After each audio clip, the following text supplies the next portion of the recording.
Seigneur, je vous salue au nom de notre Seigneur Jésus-Christ. Et c'est avec joie que je vous retrouve encore aujourd'hui autour de la parole de Dieu. Mais premièrement, confions ce moment au Saint-Esprit. Seigneur Saint-Esprit, prends le contrôle de toutes choses. Merci Saint-Esprit pour ce moment dans ta présence, ce moment où tu vas nous parler à travers la parole. Merci Seigneur de parler à tes fils et à tes filles qui passent par des moments difficiles. Merci de les fortifier, merci de les rendre très forts. Conduis-les dans la place de l'abondance, cette place où ils deviendront invincibles et où le diable ne pourra plus les atteindre. Au nom de Jésus-Christ. Amen. Voilà, donc le message que nous diffusons aujourd'hui s'appelle la place de l'abondance. Et ceci est un message que le pasteur Jean-Claude a donné en 2005 dans son église locale de Dublin. Le pasteur Jean-Claude a donné cette prédication sous une inspiration prophétique. C'est comme un poème. Et nous venons de terminer l'adoration et le pasteur rentre dans le flot de l'onction de l'adoration. Il est très sensible au Saint-Esprit et il se laisse guider et il commence donc à parler. Le pasteur commence par nous rappeler que Dieu est fidèle et que rien ne lui est impossible. Il est celui qui met des chemins là où il n'y a pas de chemin. Il est celui qui nous conduit dans la place de l'abondance. Et le psaume 66 nous parle de la place de l'abondance. Psaume 66, verset 8. « Peuple, bénissez notre Dieu, faites retentir sa louange. Il a conservé la vie à notre âme et il n'a pas permis que notre pied chancelle. Car tu nous as éprouvés, ô Dieu, tu nous as fait passer au creuset comme l'argent. Tu nous as amenés dans le filet. Tu as mis sur nos reins un pesant fardeau. Tu as fait monter des hommes sur notre tête. Nous avons passé par le feu et par l'eau, mais tu nous en as tirés pour nous donner l'abondance. Le verset 10 nous dit « Tu nous as éprouvés ». Il n'est pas dit que le diable nous a éprouvés. Dieu lui-même nous a éprouvés. Dieu lui-même nous a fait passer au creuset comme de l'argent. Dieu lui-même nous a amenés dans le filet. Dieu lui-même a mis sur nos reins un pesant fardeau. Dieu lui-même a fait monter des hommes sur notre tête. Et Dieu lui-même nous a fait passer par le feu et par l'eau. Mais il nous en a tirés et il nous a donné l'abondance. La version King James en anglais dit « He brought us out into a wealthy place ». Il nous a fait sortir pour rentrer dans un lieu riche. La traduction littérale de Young dit « Il nous a fait rentrer dans un watered place », dans un endroit arrosé. Amen. Le mot grec qui traduit qui est par abondance, qui est traduit par abondance ou par endroit riche ou endroit arrosé, c'est le mot revaya, qui veut dire richesse, satisfaction, déborder. C'est le même mot qui est utilisé dans le psaume 23 et qui traduit ma coupe déborde. Tu dresses devant moi une table en face de mes adversaires, tu oins d'huile ma tête et ma coupe déborde. Amen. Le Seigneur a préparé pour nous un lieu d'abondance et un lieu de satisfaction, un lieu de paix et un lieu de joie, un lieu où cessent les pleurs et les lamentations. Et si, voilà, nous avons soif, nous serons là, nous serons désaltérés dans ce lieu d'abondance. Et si nous sommes dans le besoin, là, nous connaîtrons la satisfaction, là, nous connaîtrons l'abondance. Ce n'est pas un lieu physique, mais c'est un lieu spirituel. Et même si nous ne sommes pas encore guéris, même si nous n'avons pas encore de travail, même si nous ne sommes pas encore mariés, amen, nous sommes sur le bon chemin que nous dit le pasteur Jean-Claude parce que le bon berger nous y conduit. Mais pour y arriver, le bon berger va peut-être prendre un chemin qui va nous surprendre. Il va peut-être nous faire passer par le chemin des épreuves et par le chemin de la vallée de l'ombre de la mort. Comme dit le psaume 66, il va peut-être nous faire passer au creuset comme de l'argent. Il va peut-être mettre sur nos reins un pesant fardeau. Il va peut-être faire monter des hommes sur notre tête. Il va peut-être nous faire passer par le feu et par l'eau. Mais quand nous atteindrons cet endroit, cette place, nous serons au-dessus de toutes choses. Amen. Et nous commencerons à dominer sur nos situations. Et même si nos situations n'ont pas nécessairement changé, alors nous commencerons, notre vie commencera à étonner les gens autour de nous qui nous demanderont comment vous faites. Quand on a trop souffert, il y a un moment où l'on ne souffre plus, nous dit le pasteur Jean-Claude. On ne souffre plus parce qu'on a trop souffert. Et il ajoute, c'est à partir de ce moment que le diable ne peut plus t'atteindre. Il y a un niveau où le diable ne peut pas nous atteindre. C'est la place de l'abondance. Quand tu arrives à ce niveau, le pasteur nous dit, tu peux dire, si je vis, ce n'est plus moi qui vis, mais c'est Christ qui vit en moi. Et que je sois dans le manque ou l'abondance, c'est Christ qui me fortifie. Alors comment arriver à cette place de l'abondance?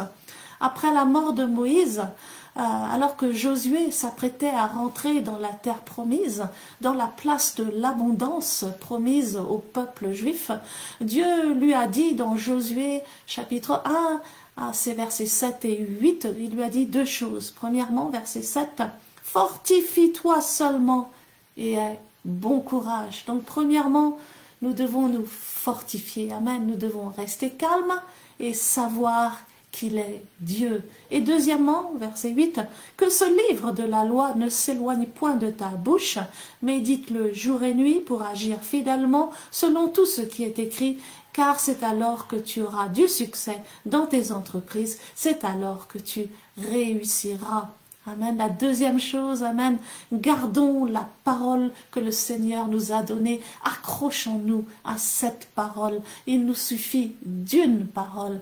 Et alors que nous la méditons jour et nuit, alors que nous la déclarons, nous allons finir par rentrer dans notre terre promise, dans la place de l'abondance. Prions.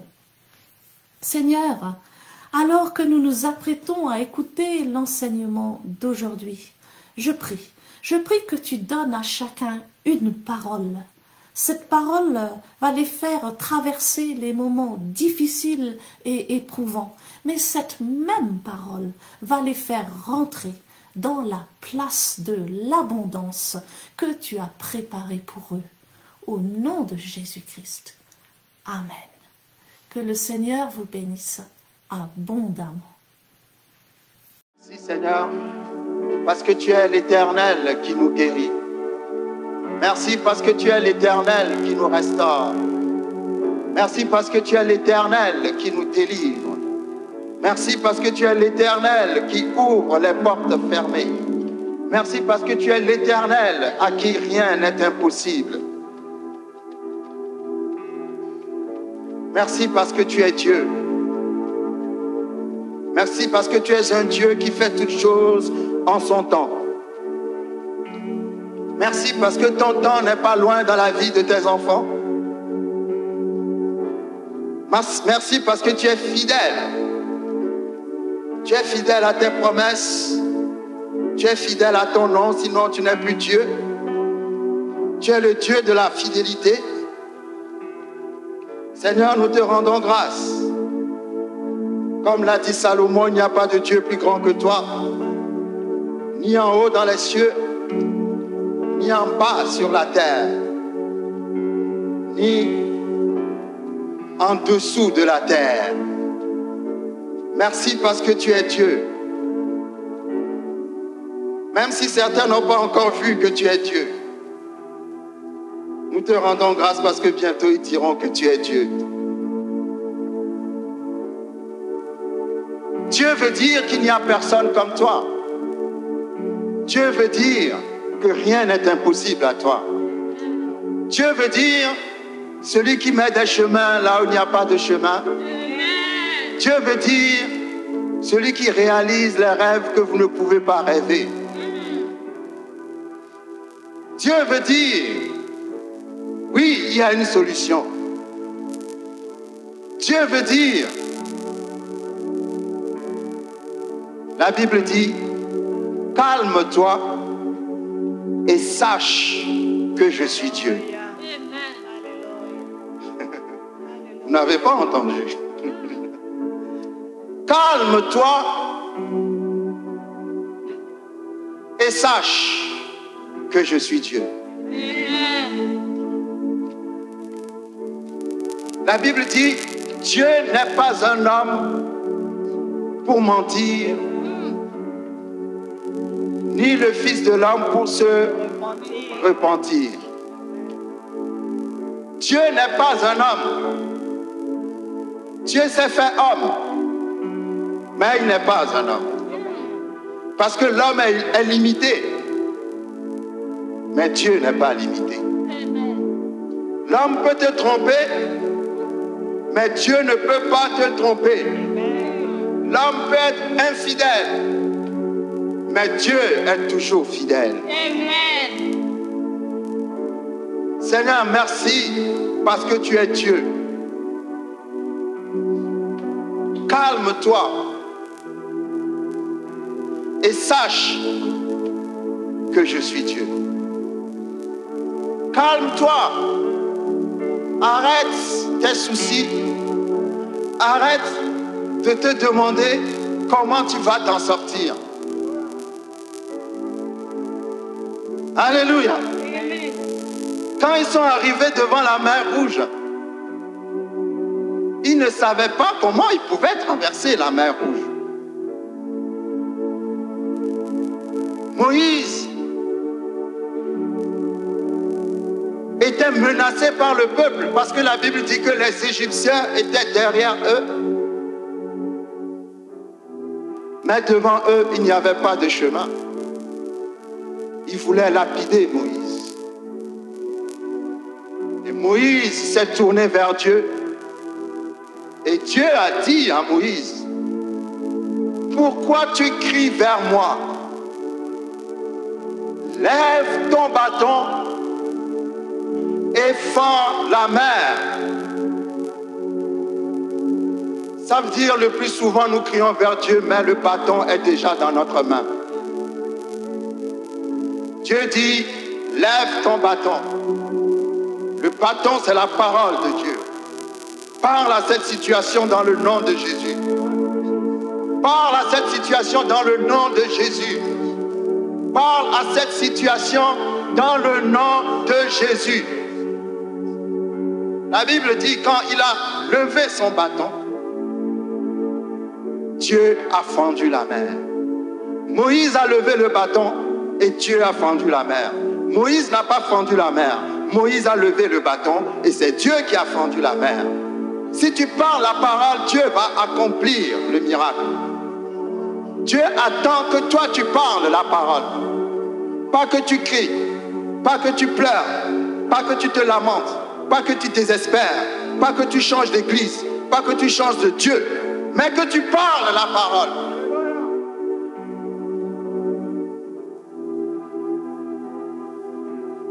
La Bible dit les Égyptiens les suivaient, Mais Dieu avait mis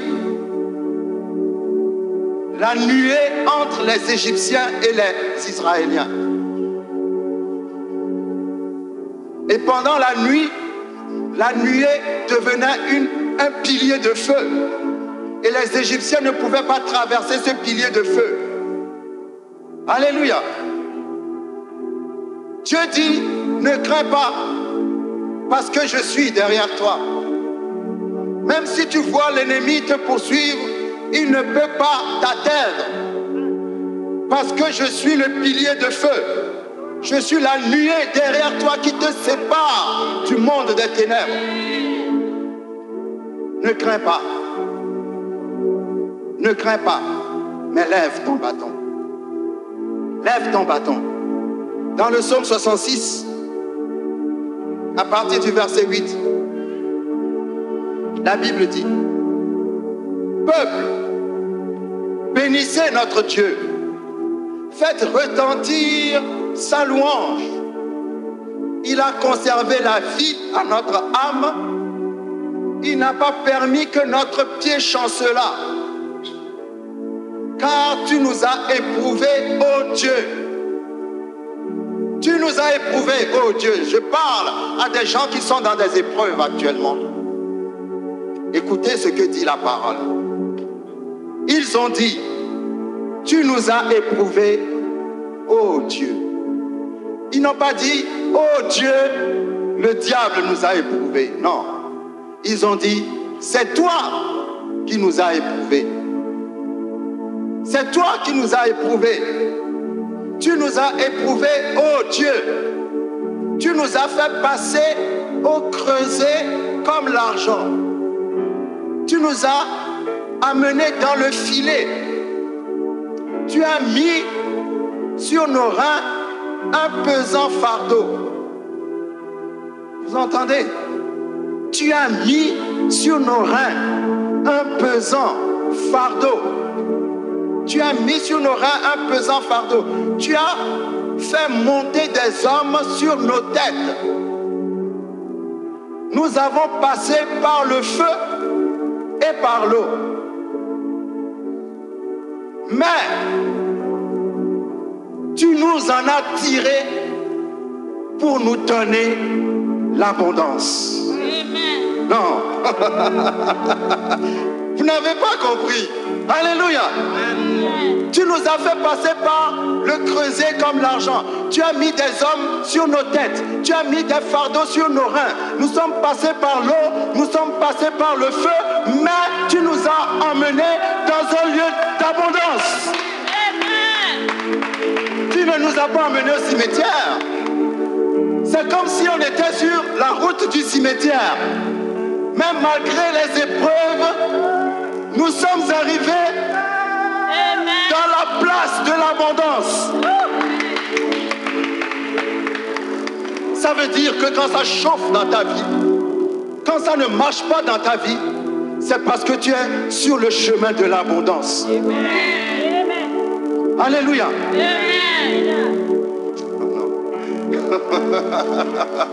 Tu as mis des fardeaux sur nos reins. Tu nous as fait passer par le feu. Tu nous as fait passer par l'eau. Il y a eu des hommes même qui sont tombés sur nos têtes. Nous avons connu tous les problèmes qu'on puisse connaître sur cette terre. Mais tu nous as conduits dans un lieu d'abondance. La version anglaise dit The wealthy place. The wealthy place. La place de la richesse. Richesse en hébreu est traduit satisfaction. Alléluia. Tu nous as éprouvés, mais tu nous as conduits à une place où nous avons trouvé la satisfaction. C'est aussi traduit en hébreu quelqu'un qui a soif et qui finalement a trouvé de l'eau. Alléluia. Tu as marché, tu as marché, tu as marché. Tu as traversé je ne sais combien de déserts, mais finalement, tu vas trouver ta source d'eau vive. Dieu t'emmène dans un lieu d'abondance, dans le lieu de la satisfaction, dans le lieu où tu n'auras plus de besoin, dans le lieu où tu ne vas plus pleurer, dans le lieu où se trouve la paix, dans le lieu de la prospérité, dans le wealthy place, le lieu de la richesse, le lieu de l'abondance, le lieu où toutes ces épreuves que tu es en train de passer maintenant, tu ne vas même plus t'en souvenir. Amen. Tu nous as éprouvés, tu as mis des fardeaux sur nos reins, nous avons passé par l'eau, par le feu, mais tu nous as conduits dans le lieu de l'abondance. Merci Seigneur pour l'abondance. Je prie pour l'abondance. Merci pour l'abondance Seigneur. Merci pour l'abondance. La satisfaction. Il y a un endroit spirituel, quand vous arrivez dans cet endroit, vous êtes satisfait. Vous n'avez plus de manque, vous n'avez plus de besoin, vous êtes satisfait. C'est comme quelqu'un qui est resté assoiffé pendant longtemps et qui finalement a trouvé de l'eau. Après avoir bu l'eau, tu es satisfait. Tu es satisfait parce que Dieu ne t'a pas abandonné. Dieu, malgré les épreuves, t'a conduit dans l'endroit de l'abondance. L'endroit de l'abondance. L'endroit de la vie, l'endroit de la paix, l'endroit de la joie, l'endroit où enfin les rêves vont se concrétiser, l'endroit où Dieu va te donner le témoignage, l'endroit où tu pourras parler en disant, vous savez, j'ai vu Dieu dans ma vie, l'endroit où tu pourras dire aux gens qui sont dans les mêmes épreuves que les épreuves que tu as connues, tu peux leur dire, ne vous en faites pas, je suis passé par là moi aussi, mais Dieu m'a conduit dans la place de l'abondance. Dis à ton voisin, tu es sur le bon chemin. Tu n'as peut-être pas assez d'argent, mais tu es sur le bon chemin. Tu n'es pas encore guéri, mais tu es sur le bon chemin. Tu n'as pas encore de travail, mais tu es sur le bon chemin. Tu ne t'es pas encore marié, mais tu es sur le bon chemin. Tu n'as pas encore ta maison, mais tu es sur le bon chemin. Tu n'as pas encore ton papier, mais tu es sur le bon chemin. Parce que quel que soit ce qui va se passer, il va te conduire à la place de l'abondance.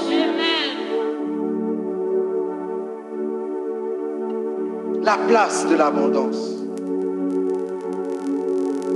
La place de l'abondance. La place de l'abondance. La place de l'abondance. La place de l'abondance. La place de l'abondance. La place où tu seras invincible. La place où même si on met le feu sur toi, le feu ne peut pas, le feu va dire non, je n'arrive pas à brûler cette personne. La place où même si on t'enfonce au fond de l'eau, l'eau va te relâcher parce qu'elle ne peut pas te retenir. La place où tu seras complet, parfait. Parfait veut dire complètement complet. Complètement complet parce que tu as été tellement éprouvé que maintenant, les épreuves ne peuvent même plus rien te faire.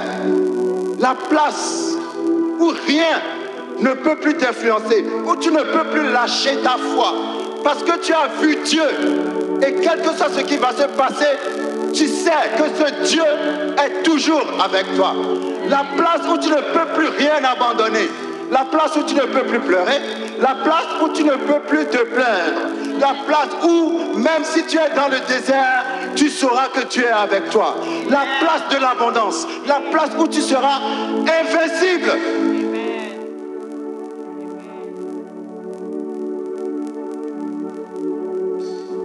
La place où le diable va venir te demander comment tu fais.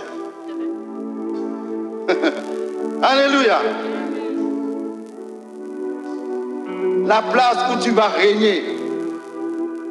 La place où tu vas dominer sur toutes choses. la place de l'abondance. La place de l'abondance. Vous savez, quand on est à cette place-là, on est au-dessus de toutes choses. On a une vie qui étonne les gens. Et les gens se demandent toujours comment tu fais. Quand on a trop souffert, il y a un moment où on ne souffre plus. On ne souffre plus parce qu'on a trop souffert. La souffrance va t'emmener au-delà de la souffrance. Et c'est à partir de ce moment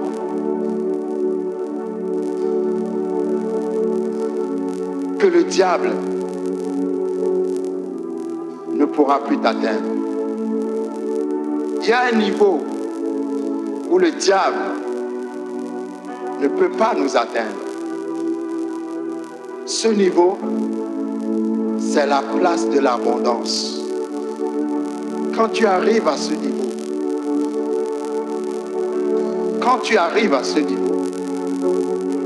tu peux dire, si je vis, ce n'est plus moi qui vis, mais c'est Christ qui vit en moi. Tu peux dire, que je sois dans l'abondance ou que je sois dans le manque, c'est Christ qui me fortifie. Ça, c'est des paroles qui viennent des gens qui ont atteint la place de l'abondance.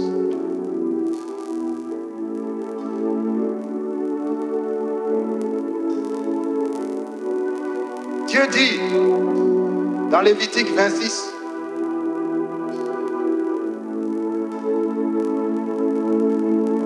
je vous enverrai des pluies en leur saison. La terre donnera ses produits et les arbres des champs donneront leurs fruits. À peine aurez-vous battu le blé que vous toucherez à la vendange. Et la vendange atteindra les semailles.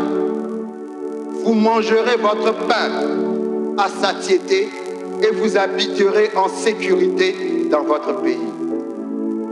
Je mettrai la paix dans le pays et personne ne troublera votre sommeil.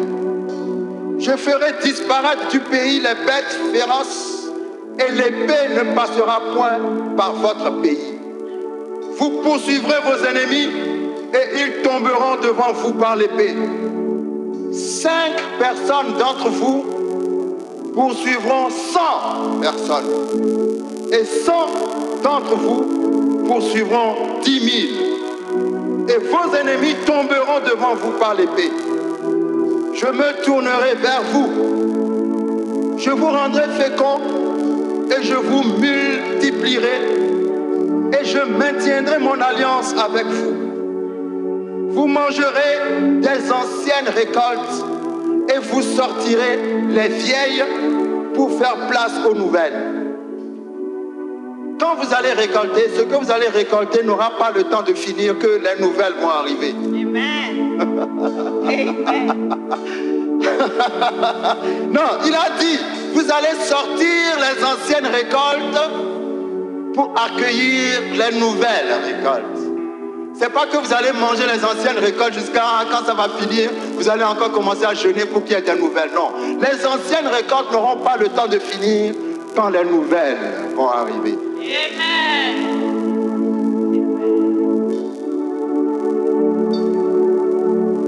Je serai votre Dieu et vous serez mon peuple. Je suis l'Éternel, votre Dieu, qui vous a tiré de la servitude. J'ai brisé les liens de votre joug et je vous ai fait marcher la tête levée. Alléluia.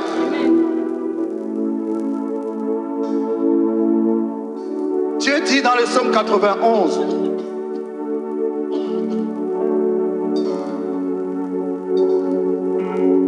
le psaume de la protection, le psaume de la préservation dans le danger.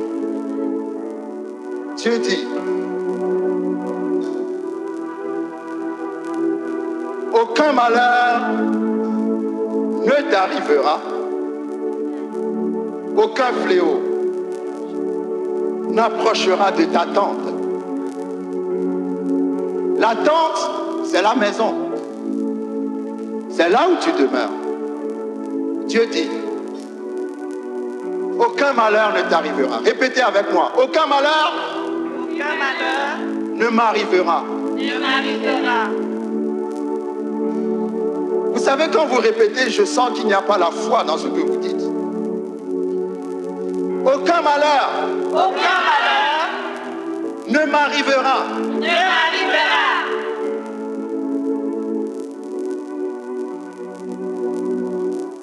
Aucun malheur ne m'arrivera. Aucun fléau n'approchera de ma maison.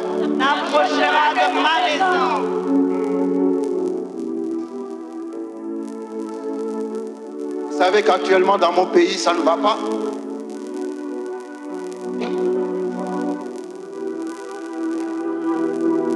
Les militaires ont commencé à rentrer dans les maisons pour frapper les gens, à un point tel que la moitié de la population a commencé à sortir du pays pour aller chercher refuge ailleurs. Et nous, nous habitons dans le quartier où se trouvent les opposants, si vous voulez. Et les militaires ont été relâchés sur notre quartier. Ils sont rentrés dans les maisons. Ils ont frappé les gens. Mais j'ai une mère de 72 ans avec un petit frère. Quand ils sont venus dans le quartier, ils sont rentrés dans toutes les maisons, mais ils ne sont pas rentrés dans notre maison. Amen. Je n'arrive pas à comprendre. Mais je sais que j'ai une mère qui est une mère de foi et de prière. Mais la Bible dit, aucun malheur ne t'arrivera et aucun fléau n'approchera de ta maison. C'est étrange. Ils sont rentrés dans toutes les maisons, la maison à côté, la maison derrière, la maison devant, la maison à droite. Mais ils ne sont pas rentrés dans notre maison. Alléluia.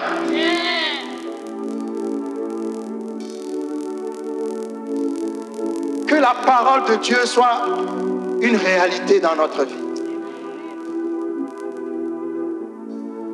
Que la parole soit une réalité dans notre vie.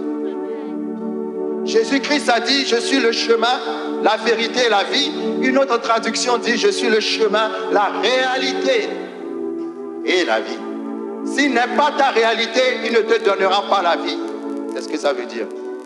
Réalité veut dire que quand nous avons cette parole, nous ne devons pas lire la parole juste pour le plaisir de lire. Jésus a dit dans Marc chapitre 4 que celui qui a des oreilles pour entendre, entende. Que celui qui a des oreilles pour entendre, entende. Ça veut dire que celui qui entend continue d'entendre jusqu'à ce qu'il comprenne ce qu'il entend.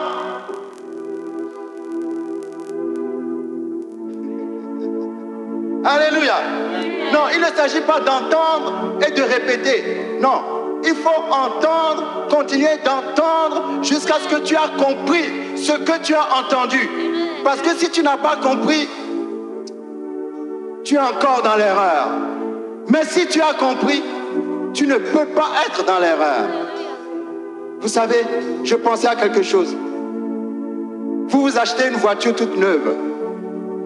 Vous entrez dans votre voiture toute neuve, vous mettez le contact, la voiture ne démarre pas. Qu'est-ce que vous faites? Vous retournez là où vous avez acheté la voiture, vous allez voir un garagiste et vous demandez au garagiste, mais je ne comprends pas pourquoi cette voiture toute neuve ne marche pas. Pourquoi faites-vous cela? Parce que vous savez que normalement elle doit marcher. Vous avez compris que quand on tourne la clé, ça doit démarrer. Et comme ça ne démarre pas, vous dites non. Vous ne laissez pas la voiture toute neuve là et puis vous allez chercher une autre voiture. C'est ce que vous faites. Vous allez dire, bon, la voiture toute neuve ne marche pas, je vais aller acheter une autre voiture. Non. Vous vous dites, c'est bizarre que cette voiture ne marche pas. Pourquoi ça ne marche pas? Il y a un problème. Vous allez tout faire pour connaître le problème de la voiture. Pourquoi? Parce que vous avez compris qu'une voiture doit marcher. Quand vous priez Dieu et que Dieu ne répond pas, pourquoi vous laissez tomber Dieu? Pourquoi vous ne demandez pas à Dieu, Seigneur, tu as dit dans ta parole ceci, je l'ai appliqué mais je n'ai pas la réponse. Pourquoi? Dis-moi. Alléluia. Vous n'abandonnez pas Dieu pour aller chercher un autre Dieu. Vous allez demander à Dieu ce qui se passe. Pourquoi? Parce que vous avez compris que normalement ça doit marcher. Alléluia. Vous avez compris que ça doit marcher. Alors si ça ne marche pas, vous allez déranger Dieu jusqu'à ce que vous ayez compris pourquoi ça n'a pas marché. Et maintenant que vous avez compris, vous faites ce qu'il faut pour que ça marche. Parce que ça doit marcher. Si vous avez compris, ça doit marcher. Si vous avez compris, vous ne lâcherez jamais. Ceux qui connaissent leurs droits ne lâchent jamais. Ils exercent le droit jusqu'à ce qu'ils obtiennent ce pourquoi ils ont droit. Mais ceux qui lâchent n'ont pas compris leurs droits. Il faut entendre la parole, l'entendre jusqu'à ce que vous compreniez ce que vous avez entendu. Quand vous avez compris ce que vous avez entendu et que le diable vient vous attaquer, parce que vous avez compris la parole, vous n'allez pas lâcher. Vous avez dit, Satan, viens ici. La parole dit. Parce que vous avez compris. Mais si vous n'avez jamais compris, le diable va faire de vous ce qu'il veut.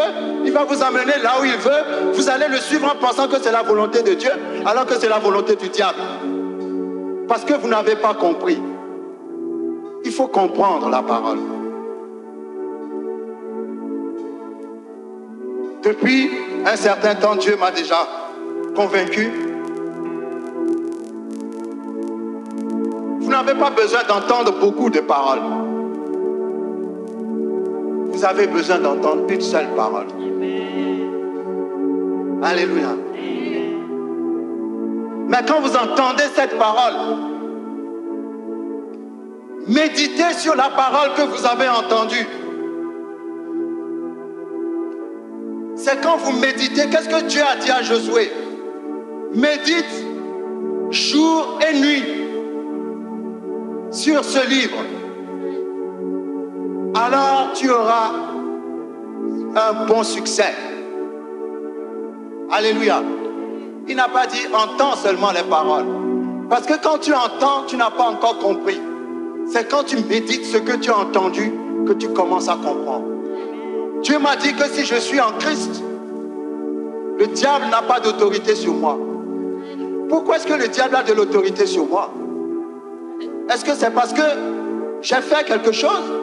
Il y a un problème parce que normalement, il ne doit pas avoir d'autorité. Mais s'il a de l'autorité, c'est que il y a un problème. Il faut que je cherche à connaître ce problème jusqu'à ce que la parole que j'ai comprise s'accomplisse dans ma vie. C'est moi qui dois avoir l'autorité, ce n'est pas lui. Donc si je n'ai pas l'autorité sur lui, je ne lâche pas. Pourquoi? Parce que j'ai compris mon droit. Que celui qui a des oreilles pour entendre continue d'entendre jusqu'à ce qu'il comprenne ce qu'il entend. Parce que si tu n'as pas compris ce que tu entends, tu ne peux rien faire avec. Proverbe chapitre 4 à son verset 7 dit: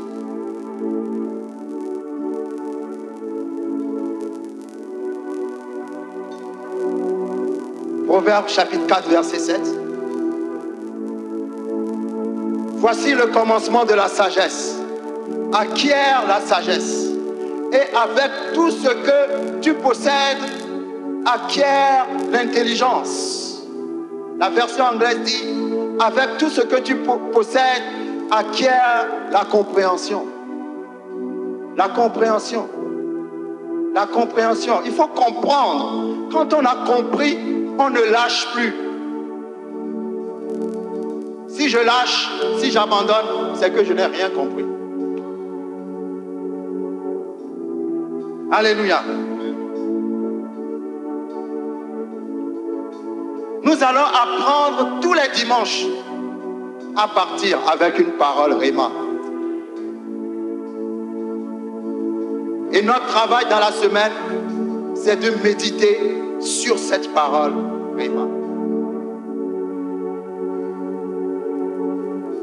Quand vous rentrez, on vous demande qu'est-ce que le Seigneur a dit. Vous n'allez pas chercher 350 000 versets. Une seule parole. Vous avez vu tout ce qui s'est passé en Égypte jusqu'à ce que Moïse sorte le peuple de Dieu d'Égypte. Et pourtant Dieu a envoyé une seule parole. Va dire au Pharaon de laisser mon peuple aller. Point. C'est tout. Mais quand Moïse a eu la révélation de cette parole, vous avez vu ce qu'il a fait. Une parole, une seule parole. Alléluia. La parole pour nous aujourd'hui, c'est dans Malachie 3. Malachie, chapitre 3.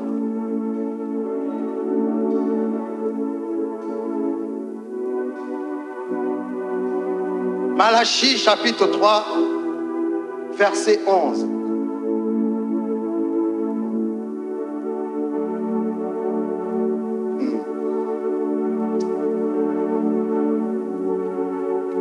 Vous savez, quand la parole sort, il faut être aux aguets. Alléluia. Vous avez vu quand on va tirer au pénalty, les gens qui sont passionnés de foot, quand on se prépare à tirer le pénalty, le gardien il est comme ça. C'est comme ça il est le gardien. Le gardien commence à s'accroupir, il regarde à gauche, à droite, il mesure la mesure de la cage, il s'apprête. C'est comme ça que vous devez être, que nous devons être quand la parole va sortir. Il faut s'apprêter à plonger sur la parole. Parce que si tu ne plonges pas sur la parole, tu ne recevras pas la parole. Alléluia. Non, je ne vais pas sortir la parole maintenant. Je ne sais pas si vous êtes prêts. Amen. Alléluia. Je ne sais pas si vous êtes prêts. Si vous ne comprenez pas ce que je dis, quand vous allez rentrer à la maison, regardez un match de foot. Vous allez voir comment le gardien de but se prépare quand le pénalty vient. Alléluia. C'est comme ça que le chrétien doit être quand la parole est prêchée. Tu dois être... Tu dois dire à ton voisin, tais-toi. Laisse-moi parce que je n'ai pas ton temps là pour le moment. Après, on va parler. Mais pour le moment là, c'est trop sérieux. Alléluia. Parce que quelque chose va sortir, je ne vais pas le rater. Nous allons revenir à Malachie 3. On va terminer avec Malachie 3. Mais avant, dans 2 Rois chapitre 7, le peuple était dans la famine. Et en plein milieu de la famine, la Bible dit, Élisée dit, écoutez la parole de l'Éternel. Ainsi parle l'Éternel.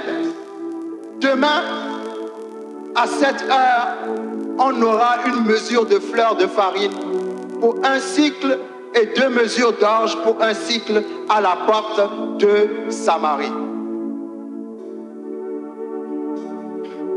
Ils étaient dans une situation où ça faisait longtemps qu'ils n'avaient pas mangé. L'homme de Dieu arrive et il dit, demain, à telle heure, il y aura de la nourriture. Ça, c'est une parole. Ceux qui ont vraiment faim ne peuvent pas laisser cette parole passer. Alléluia. Quand le prophète a dit, demain, à telle heure précise, il y aura de la nourriture, la Bible dit, 2 Rois chapitre 7, verset 2, l'officier sur la main duquel s'appuyait le roi répondit à l'homme de Dieu, quand l'Éternel ferait des fenêtres au ciel, pareille chose arriverait-elle? Et Élisée dit, tu le verras de tes yeux, mais tu n'en mangeras point. L'officier a dit au prophète, même si Dieu met des fenêtres au ciel, ce que tu as dit n'arrivera pas. Élisée a dit, ok, tu le verras s'accomplir, mais tu ne pourras pas en profiter. Et lorsque vous lisez le verset 19, lorsque la nourriture est arrivée, comme le prophète a dit, la Bible dit, et l'officier avait répondu à l'homme de Dieu, quand l'Éternel ferait des fenêtres au ciel, pareille chose arriverait-elle? Et Élisée avait dit, tu le verras de tes yeux, mais tu n'en mangeras point. C'est en effet ce qui lui arriva. Il fut écrasé à la porte du peuple. Il fut écrasé à la porte par le peuple et il mourut. Parce qu'il n'a pas reçu la parole. Quand la nourriture est arrivée, les gens se précipitaient pour aller chercher de la nourriture et ils sont passés sur lui, ils l'ont écrasé, il est mort. Et comme le prophète lui a dit, il a vu, mais il n'en a pas profité. Alléluia. Il faut saisir la parole de Dieu. Une seule parole. Malachie 3, verset 11. Pour vous, je menacerai celui qui dévore. Et il ne vous détruira pas les fruits de la terre. Et la vigne ne sera pas stérile dans vos campagnes. Dit l'Éternel des armées. La version anglaise dit, la vigne ne laissera pas tomber ses fruits avant la saison. Alléluia. Je menacerai celui qui dévore et la vigne ne lâchera pas les fruits avant la saison. Il n'y aura pas d'avortement. Alléluia. Quand je vais menacer celui qui dévore, il n'y aura plus d'avortement dans votre vie. Avortement veut dire, tu as un projet que tu veux accomplir, quelque chose se passe et tu ne peux plus l'accomplir. Les projets qui n'atteignent jamais leur but. Les projets qu'on laisse toujours tomber. Je veux faire ceci, mais quelque chose arrive et tu n'arrives plus à le faire. Non, la vigne a lâché le fruit. Dieu dit, quand je vais menacer celui qui dévore, la vigne ne va plus lâcher les fruits. Tout ce que tu as prévu que tu vas faire, qu'il pleuve, qu'il neige, que le feu tombe ou que le feu ne tombe pas, tu le fais. Fausse couche, physiquement ou spirituellement. Que l'onction de la restauration les touche.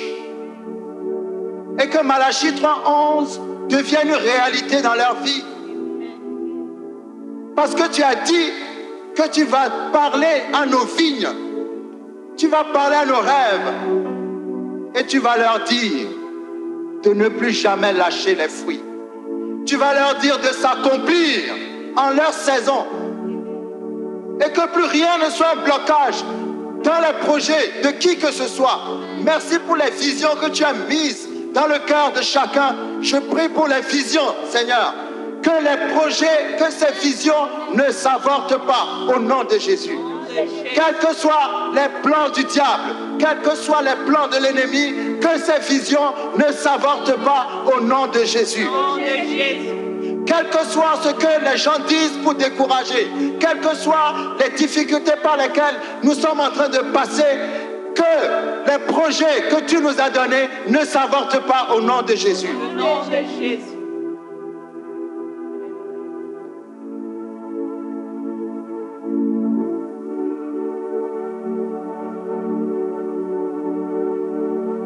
Quand j'ai dit Malachie 3, tout le monde a dit, ah, il va parler de la dîme encore.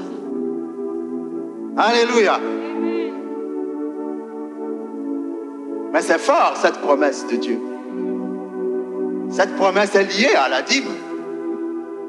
Dieu dit, si tu soutiens ma maison, moi aussi je vais soutenir tes projets. Alléluia. Maintenant, si tu as compris ce verset, alléluia. Si tu as compris ce verset et que tes projets s'avortent toujours, donc il faut retourner à Dieu et tu dis, Seigneur, tu as dit dans Malachie 3:11 que tu ne vas pas laisser l'ennemi avorter nos plans. Voici, j'avais un plan et ça s'est avorté. Si tu ne m'expliques pas pourquoi, je ne te lâche pas. Parce que normalement, dis, normalement, ça ne doit pas s'avorter. Si Dieu a dit que ça ne doit pas s'avorter et que ça s'avorte, c'est qu'il y a un problème. Donc, tu dois dire à Dieu, ou tu es un menteur, ou tu es un Dieu de la vérité. Tu as dit que ça va s'accomplir. Alors débrouille-toi. Ça doit s'accomplir. Ça doit s'accomplir. Ça doit s'accomplir. Parce que je menacerai celui qui dévore. Celui qui vient toujours dévorer l'enfant dans ton ventre. Celui qui vient toujours, à chaque fois que tu mets tes économies pour faire quelque chose, il vient pour dévorer tes économies. À chaque fois que tu as un projet, il vient pour dévorer le projet. Les problèmes ne tombent jamais quand tu n'as pas de projet. C'est toujours quand tu as des projets que les problèmes tombent. C'est bizarre ça. Quand tu n'as pas de projet, il n'y a pas de problème. Mais quand tu as un projet, les problèmes arrivent. Pourquoi? Parce que le diable veut dévorer tes projets. Dieu dit, je vais dévorer le dévoreur.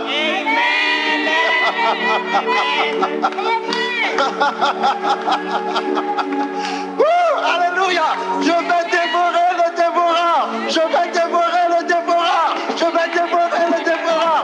Je vais dévorer le dévoreur. Je vais dévorer le dévoreur. Alléluia. Nos projets vont marcher et les ennemis verront que notre Dieu a dévoré le dévoreur. Je vais dévorer le dévoreur. Il ne mangera plus tes enfants, il ne mangera plus ton argent, il ne mangera plus tes projets, il ne mangera plus tes rêves. S'il ose manger, ça va lui rester dans la gorge.